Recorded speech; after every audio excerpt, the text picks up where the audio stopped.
そうしてやらんこともないぞ、ナルト。力貸してくれんのは嬉しいけどよ。その前にきちんと言っておかなきゃなんね。向こうのマダラの時はサンキューな。力をくれてあれ助かった。もう少し見てみたくなっただけだ。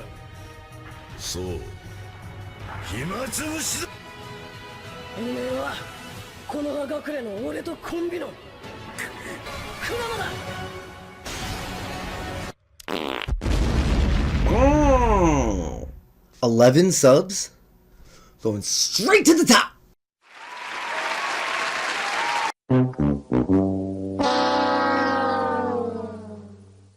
A bit rambly.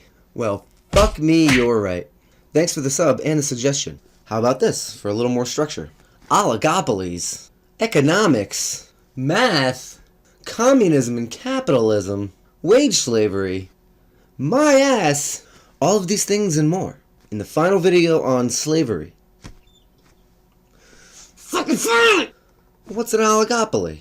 An oligopoly is a monopoly that is split into parts, where there are multiple entities that control an industry on their own.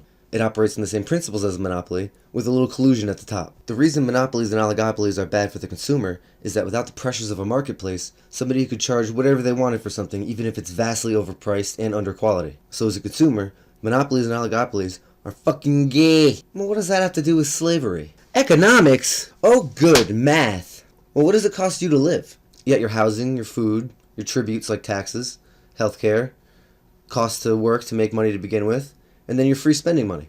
This all comes out of what you're paid by somebody to work, or your wage.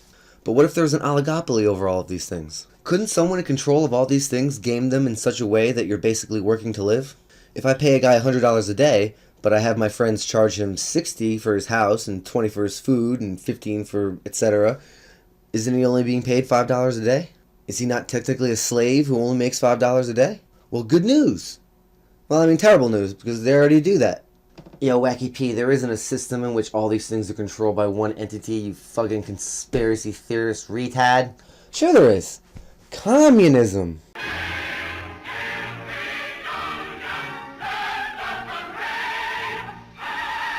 Central planning? You mean the government takes everything and then only gives us back what they need to prevent an uprising? I mean redistributes it evenly? Well, that had gotta work, because human beings aren't greedy or become corrupt. And if you give a mouse a cookie, he politely says thank you, and he doesn't ask for anything else. So being that we as a species are equipped with a bunch of greedy, self-serving monkeys who only want the best for themselves, how can we make sure that an economic system doesn't spiral out of control into a monopoly or an oligopoly and end up abusing the consumers? Competition! That's why capitalism works the best. It takes into account the greediness of people and uses that to create a product which is increasingly more valuable. This works based on incentive.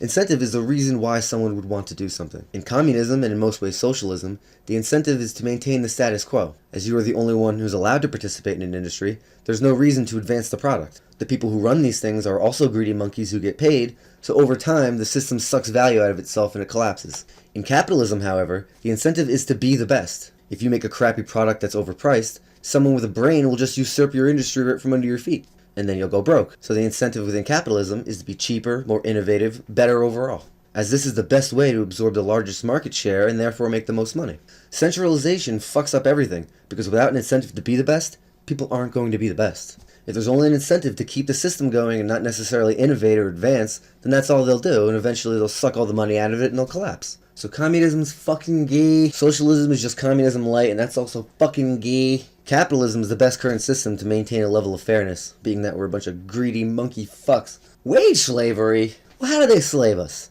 I choose to go to work. Well, you choose to go to work to avoid being a hobo, because even the very land that you live on is taxed by the government, and they don't accept garden vegetables. Are you really free if you have to pay for the land that you live on after you paid for it, as a tribute?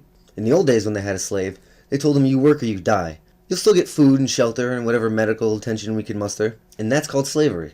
Now today, it's the same thing, except you get to choose which house you live in and which food you eat, and in some cases the level of medical care that you get. However, it's all becoming increasingly centralized to the point where it can be gamed in such a way that you're the same kind of slave they had hundreds of years ago, except now you're thankful for the opportunity. If all these industries work together to game our mortgages, taxes, necessary products, what stops them from absorbing the maximum amount of your productivity whilst giving you back a minimum? That's what a slave is. In the old days, it's we take you from your home and you work for us or you die. Today, it's you can live in your home if you work and pay us taxes, or you can be a hobo and go live under a bridge and die of exposure since you're not allowed to own land without money that they control. So that's some slavery in the modern age. They don't need to force you to work anymore, to try to prevent you to leave with chains, because there's nowhere to run to.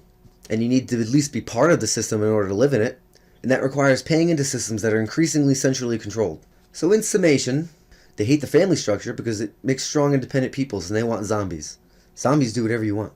They like central planning and communism and socialism because it makes it so that you can game the system in such a way that people are essentially slaves and they don't even realize it. And all of this is to punch down on the strongest levels of the middle class. Because the middle class is the only real threat to the ruling class, and they're a bunch of fucking retards and they know they're gonna get it one day. So we're done with slavery? I've destroyed the idea of slavery in the modern world? Well, I tried. If anyone wants to hear more about slavery in the modern age, let me know in the comments below. I kind of feel like doing some fun videos. Making fun of certain people, making fun of the media, making fun of corporations. You know, fun stuff. After that, it's on to World War III. I'm probably going to get a lot of strikes for my World War III videos, but whatever. How about you just don't start a war then, you fucking schmoolies? Peace out, bro.